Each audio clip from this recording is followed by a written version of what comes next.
objectivement, le ressenti d'un ménage, d'une famille ou d'un ménage même, d'une personne, c'est non, monsieur Jacques, Oui. vous ne pouvez pas nous mettre, Oui, alors moi je vous crois mettre à notre que place. monsieur veut dire quelque chose, Oui, oui. parce que là je crois qu'il faut répondre là-dessus, Même sur problème. la mauvaise volonté du peuple à payer ses Attention, impôts. mais même problème à la fin de l'Empire romain, Ah. au 5e siècle. Ah, Il y a eu des bagaudes, on appelle ça des bagaudes.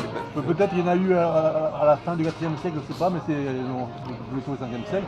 C'est-à-dire, c'était la révolte générale dans une région, ils ne payaient plus d'impôts. oui, Alors c'est emmerdant et l'armée romaine était incapable de se faire payer d'impôts. oui, Il y a des gens qui commencent dans les mouvements actuels à en parler de ça. oui, Et le poujadisme, à la fin de la 4ème République, bah oui, 56. et pourtant on avait reconstruit la France. La 4ème, la situation n'était pas si tragique au niveau strictement économique, mais il y avait la guerre d'Algérie, il y avait et une faiblesse politique, mais économiquement, et quand même Poujade et tout ça. Et il y en a eu un autre des années après, sous Chaban, Pompidou, le gars qui venait d'un coin près de Lyon. Oui, là. c'est ça. Oui, vas-y, t'allais dire le nom. Oui, c'est ça. Nikou, non, Nikou, oui. C'était à la sauvage, et là on ne paye plus. On renonce, c'était... bon. Oui. Donc, On voit bien que l'enjeu des impôts est fondamental. Parce que d'une part, ils fondent la légitimité du peuple. Le peuple est celui qui affirme sa souveraineté. S'il refuse de payer l'impôt, il perd sa souveraineté. Donc déjà, c'est clair. Bon. Maintenant... Mais est-ce qu'on ne peut pas dire de l'autre côté, eux te répondraient, nous, on agit de la sorte parce qu'en fait, à nos yeux, Oui. le roi ou le président, ils viennent de perdre leur légitimité. Mais la question est de savoir, mon cher Philippe, quelle est la seule légitimité, c'est la légitimité du peuple. Le peuple, lui, il est censé, surtout qu'on vient de démontrer que sa contribution peut être extrêmement faible, mais que c'est globalement qu'elle est puissante. Donc s'il refuse cela, d'abord mon ami, il y a un problème idéologique, c'est-à-dire qu'en fin de compte, il y a de la mauvaise volonté, ils veulent à la fois le beurre et l'argent du beurre, ils ne veulent plus payer l'impôt, et en même temps, ils se plaignent, ils veulent prendre le pouvoir et le référendum, etc. Ça va être personnel, il va dire ça devient cancan et doux, mais sauf ta musique et par moment, avec une licence, tu es une nature froide.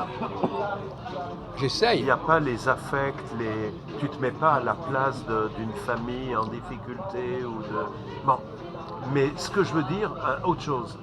Au moment de la Révolution française, quand ils se révoltent contre le roi, et puis après la fuite du roi, et quand peu à peu, d'ailleurs ça a duré peu de temps, vers l'exécution du roi et tout, là tu peux pas dire, attention, vous êtes en train de perdre votre souveraineté. Eux, ils vivent avec les révolutionnaires et tout, tous les gens radicalisés, ou un peu moins même que les sans-culottes et tout.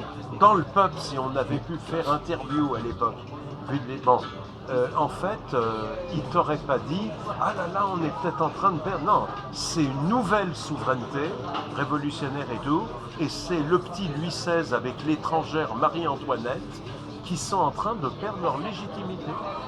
Eux le vivaient subjectivement comme ça. Ils t'auraient répondu comme ça, ceux de 89, 92. Oui. Le problème, c'est qu'à l'époque, on n'avait pas encore complètement intégré Rousseau, la souveraineté populaire, c'était pas encore complètement... Moi, je parle du discours qui est tenu actuellement. Il y a une idéologie qui n'était pas encore en vigueur sous la Révolution française. Le problème, c'est qu'on a mal compris Rousseau, on a déformé son propos, finalement, et les gens parlent de... Donc, moi, je dis, ce qui me gêne, c'est qu'ils parlent à la fois de leur droit de souverain. Ils revendiquent leur souveraineté et en même temps, ils ne considèrent pas l'impôt comme étant l'outil principal de leur pouvoir et de leur légitimité. Mais Et là, il y a une contradiction dans les termes Mais toi qu'il qui faudrait vois qu'il les faut savoir gérer. paradoxes, les contradictions et tout des peuples, est-ce qu'il t'arrive par moments, sans esprit de polémique, de voir les ambiguïtés, les limites, les contradictions de ceux qui gouvernent? Non mais, par exemple, je suis d'accord. Non, la chose que je veux dire, c'est que Macron pratique une politique qu'il n'explique pas. C'est ça le problème. C'est ça qui est de pire, quand on pratique une politique et qu'on ne s'en explique pas. Ce que je suis en train de dire, Macron pourrait, s'il tenait les discours que je tiens là actuellement, ça pourrait fonctionner. Il dit, voilà, bon, quand il dit premier de cordée, par exemple, c'est pas complètement idiot. Mais il faut qu'il explique que les premiers de cordée, eh bien, c'est l'argent du peuple qui va être utilisé pour faire fonctionner l'économie. Mais par moment, on peut en douter quand il fait des cadeaux aux riches de la finance et qui dit attention, je taxe, l'ancien ISF continue sur l'immobilier. Parce que l'immobilier, c'est s'enrichir en soi comme ça, mais sans réinvestir dans l'économie réelle. Donc, je vais favoriser les valeurs mobilières Oui. et pas les voilà. valeurs immobilières de ceux qui ont plus que leur résidence principale, du haut de gamme et tout. Mais il n'y a pas d'obligation de leur part. Ceux qui sont dans les valeurs mobilières et qui réussissent bien à la bourse, ce qui n'est pas si évident là, bon, mais et qui réussissent bien, ils ne sont pas obligés après d'investir dans des boîtes moyennes, etc. Certains sont en train de conserver ce pognon et de le placer dans des petits trucs qui rapportent une sorte de train-train. Oui. Et là, il n'explique pas sa politique pour une autre raison, c'est qu'il est quand même la locomotive de ces très riches. Et il dit, attention, on pourrait revisiter le dossier par la suite. En fait, il y a toute une période, quelques années fastoche pour un très riche qui veut faire un peu d'oseille et ne pas prendre de risques, il peut ne pas être dans la nouvelle logique que propose Macron et rouler uniquement pour lui et pas pour la collectivité. D'accord, mais est-ce que tu es d'accord? Donc il est ambigu, même sur le d'accord, fond. mais est-ce que tu es d'accord sur le principe que, est-ce que si on dit aux Gilets jaunes, est-ce que vous êtes d'accord pour mettre de l'argent dans les entreprises, pour que les entreprises puissent exporter et pour que ça puisse enrichir la France? Est-ce que ça, ils le comprennent? Parce que finalement, c'est ça la logique. Leurs impôts, ils doivent servir, leurs impôts, c'est la richesse de la France.